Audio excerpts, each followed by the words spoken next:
Belinda and HarperAudio Australia present this unabridged recording of A Country Practice Christmas, written by Stella Quinn, Penelope Janu, Pamela Cook, Renee Black, and read by Annabelle Tudor, Leah Baulch, Fiona Macleod, Cecelia Ramsdale.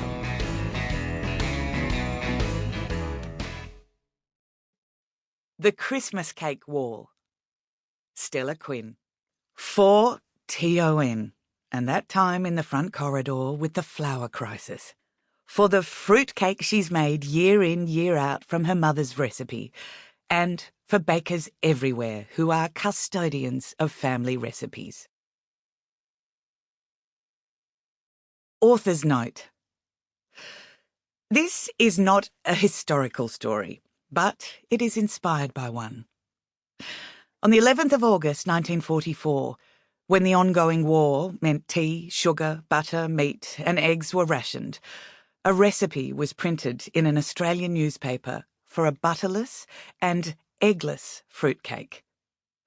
Its postscript read, "This mixture fits the soldier's cake tin and can be sent with safety to boys as far away as New Guinea."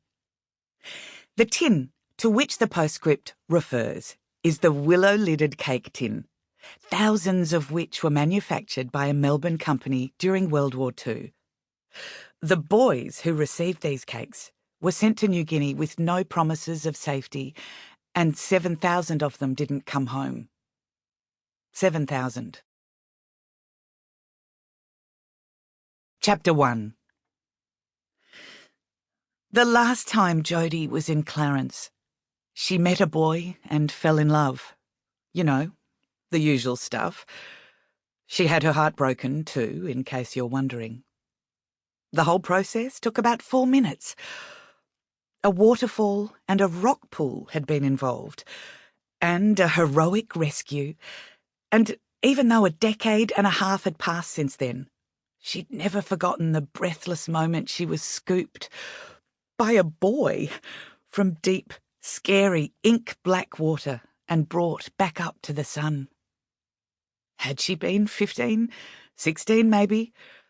She was young, is the point, and she was naive and wide-eyed and all those sweet, vulnerable things that shy teenage girls are when they're suddenly clasped, bosom to chest, to a handsome boy with laughing brown eyes, no shirt, and soaking wet boardies.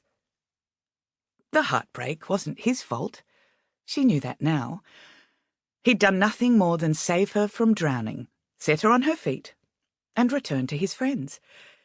Hero Boy hadn't even known her name, let alone understood she'd been daydreaming about having a summer holiday romance with a boy since forever, and he was the Clarence local she'd chosen for the role. The hurt and humiliation were all in her head. But at the time, watching him walk away like he'd not even noticed she was a girl? Yeah, it felt fatal. She gave her shoulders a roll and stretched her fingers where they'd been clamped on the steering wheel. Driving back into the small country town after all these years had made her mind wander back to a time when she'd thrown words like fatal around for the sheer drama of it. Teenager stuff. She knew better now. Jodie rubbed her chest and blinked rapidly and put a little pressure on her car brakes to pull over to the side of the short street that marked the centre of town. She was older now. She knew what heartbreak really felt like.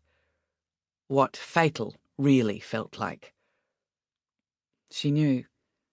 But she wished she didn't know, because knowing had been brutal.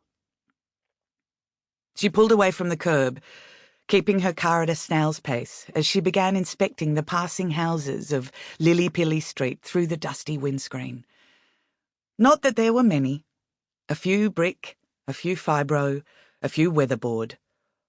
The trees and grass and shrubs of the front gardens were such a light green compared with the silvers and sages of the southern gardens back home. Sample complete. Ready to continue?